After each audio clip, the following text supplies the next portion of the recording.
Les eaux sont collectées dans la montagne Noire, puis amenées avec la rigole de la montagne jusqu'au grand réservoir de Saint-Ferréol.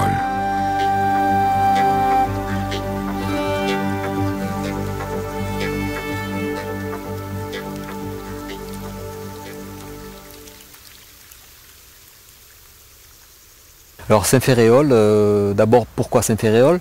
Déjà, Riquet, quand il a créé son canal, il avait déjà un exemple. Il avait le canal de Briard qui fonctionnait depuis déjà plusieurs années et on savait que le canal de Briard était au chômage technique les mois d'été. Donc le canal il manquait d'eau.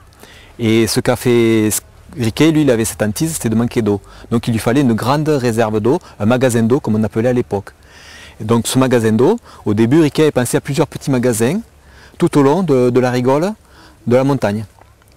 Et sous les conseils du chevalier de Clairville, donc prédécesseur de Sébastien Vauban, ils ont décidé ensemble donc, de faire qu'un seul grand barrage à Saint-Ferréol. Voilà. À l'époque, on redoutait le grand barrage, on ne sait pas trop comment faire. Il n'existait qu'un seul exemple en Espagne près d'Alicante, mais par contre avec une grosseur moins importante, avec un volume d'eau moins important que ce qu'on a à Saint-Ferréol. C'est pour ça que Saint-Ferréol avait été considéré en son temps comme le plus grand barrage du monde. Voilà. Alors Saint-Ferréol a été conçu comme un pesquier. Dans le Languedoc, on retrouve pas mal de pesquiers même de nos jours. Et ce qui remplace donc le tronc d'arbre évidé qui permet de vidanger les pesquiers sont les voûtes, notamment les voûtes de vidange et les voûtes de robinet. Donc les voûtes de robinet où on retrouve les 3 robinets en bronze de 500 kg chacun, qui permet d'avoir un débit de 600 litres seconde, une fois que le barrage est rempli.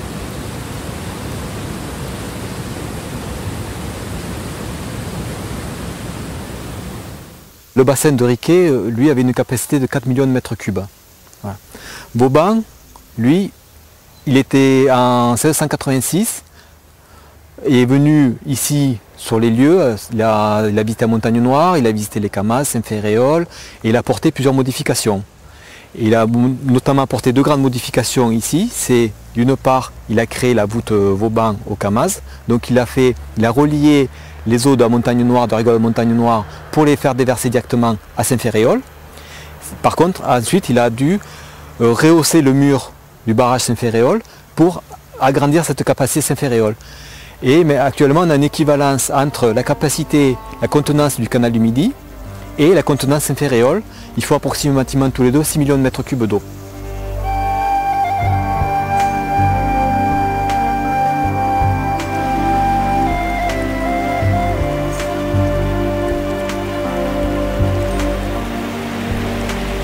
La rigole de la Plaine permet la jonction entre le barrage de Saint-Ferréol et le point de partage des eaux, situé au seuil de Naurouze. Riquet a de grandes ambitions pour ce site. Un second magasin d'eau, un port et même une ville prestigieuse sont prévus. Une statue du roi Soleil doit se dresser au milieu du bassin octogonal. Malheureusement, les eaux chargées de terre de la Montagne Noire ensablent le bassin et mettent fin à ses projets démesurés. Une belle rangée de platanes est plantée en travers du bassin. À proximité, les eaux de la rigole de la Plaine se jettent directement dans le bief de partage des eaux et s'écoulent librement en direction de Toulouse ou de Béziers.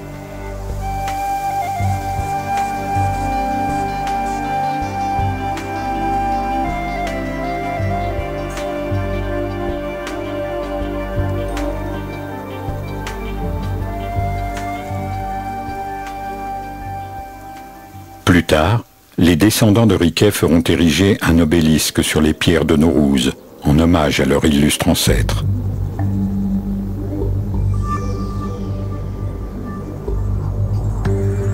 En cet endroit chargé de légendes, on raconte l'histoire de Norouzeau, un géant parti de Narbonne pour aller construire la ville de Toulouse. Chargé de 2 grosses pierres, il rencontre des paysans qui lui apprennent qu'elle est déjà construite. De dépit, le géant pose les pierres sur place et s'en retourne à Narbonne. ce sont les pierres de Naurouz.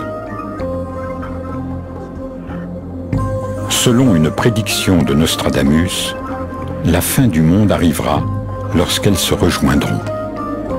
C'est la raison pour laquelle les habitants de la région jettent des cailloux entre les deux blocs rocheux pour éviter qu'ils ne parviennent à se toucher.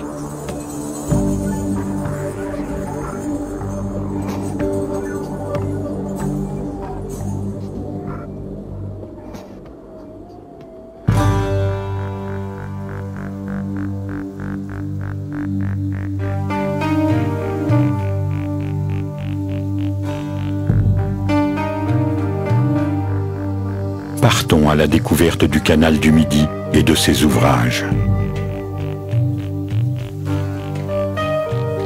Le passage du canal apporte son lot d'inconvénients pour les populations locales, qui expriment leur mécontentement.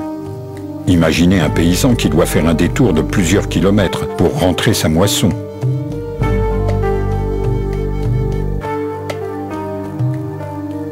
L'édification de ponts ne faisait pas partie du projet initial.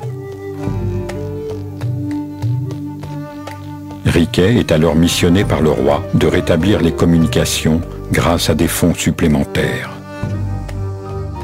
130 ponts sont aujourd'hui en place, chacun avec une esthétique différente. On reconnaît facilement les ponts les plus anciens, à leur voûte étroite et arrondie.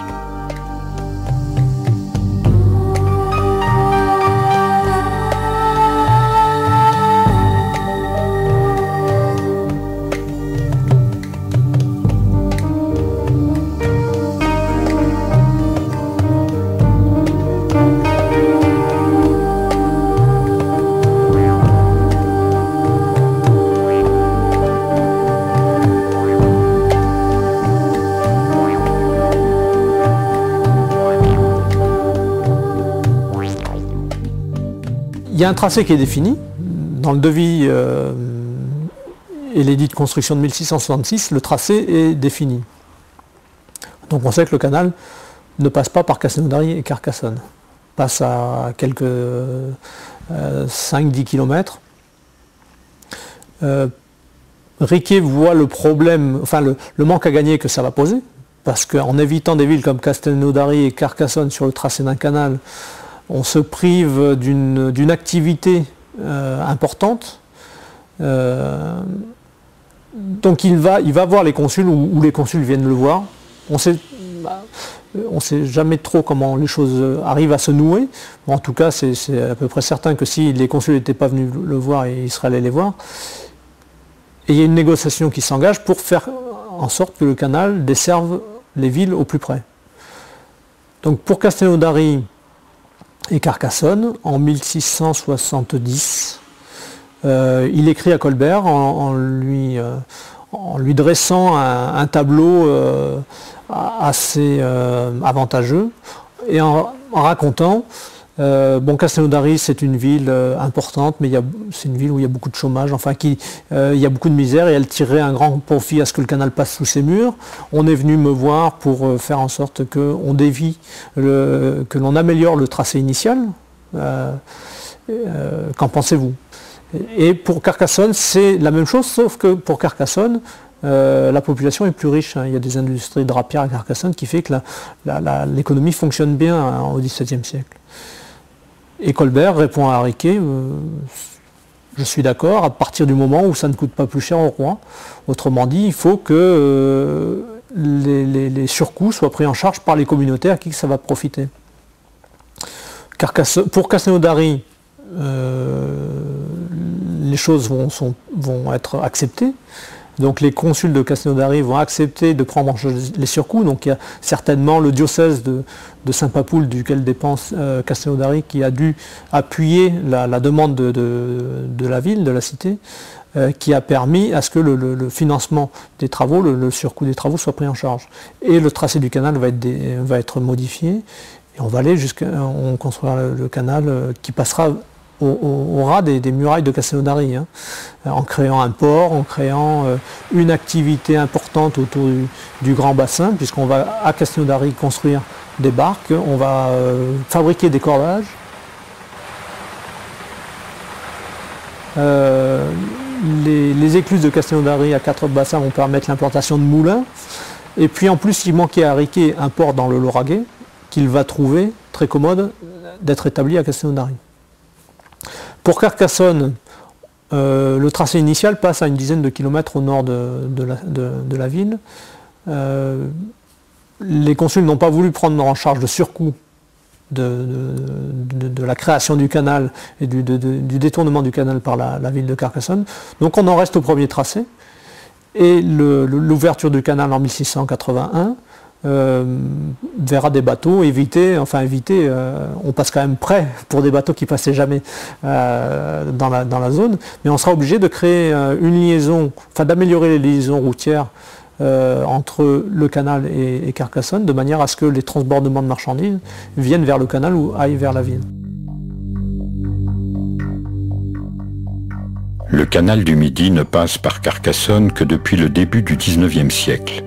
Lors de sa construction, les consuls n'ont pas voulu prendre en charge le surcoût de son passage par la ville.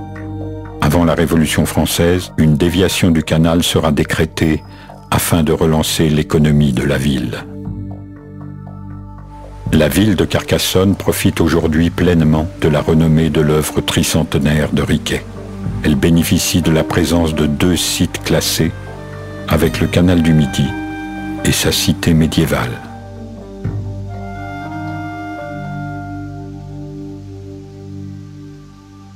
Les écluses ont été inventées au cours du XVIe et du XVIIe siècle, notamment par les Italiens. Léonard de Vinci s'était penché sur la question et a perfectionné le système déjà qui avait été initié précédemment.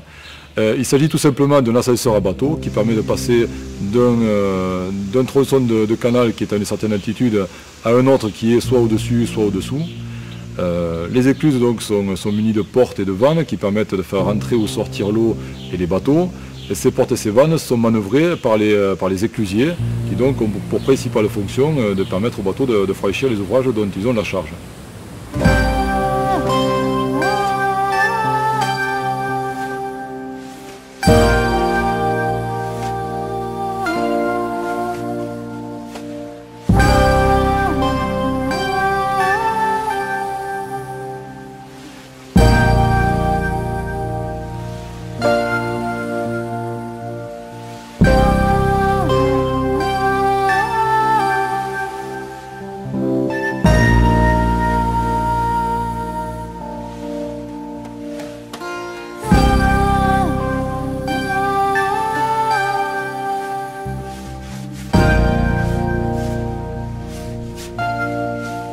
On dénombre 63 écluses sur le chemin du canal du Midi. La plupart d'entre elles ont un seul sas, mais lorsque le dénivelé était trop important, on a construit des écluses à sas multiples, en profitant du dénivelé pour accoler un moulin.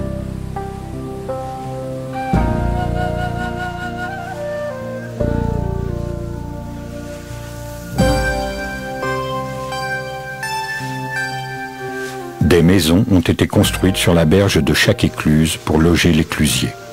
Sur la façade est indiqué le nom de l'écluse, qui a souvent un rapport avec le site où elle a été construite et la distance qui la sépare de la précédente et de la suivante.